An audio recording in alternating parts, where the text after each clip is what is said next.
అందరికీ నమస్కారం అండి. ఈ మధ్య బెట్టింగ్ యాప్స్ మీద వివాదం ఎక్కువవుతూ ఉంది.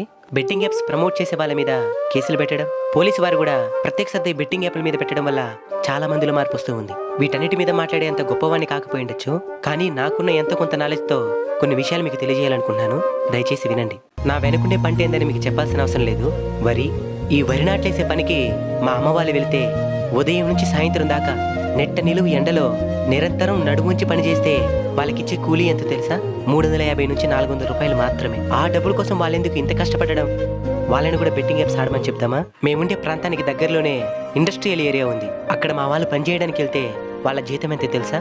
10 నుంచి 12,000, అంటే రోజుకి 400 రూపాయలు మాత్రమే. మరి వాళ్ళెందుకు ఇంత కష్టపడడం? వాళ్ళని కూడా బెట్టింగ్ యాప్స్ ఆడమని చెప్తామా? బెట్టింగ్ యాప్స్ ఆడి తమ జీవితాలనే నాశనం చేసుకున్న వాళ్ళని ఎంతో మందిని నా కల్లారా చూశాను. అందుకే మన అన్బీటబుల్ కల్చర్ ఛానల్ పెట్టి 3 సంవత్సరాలైనా ఎంత డబ్బులు ఇస్తామన్నా ఒక్క బెట్టింగ్ యాప్ కూడా ప్రమోట్ చేయలేదు.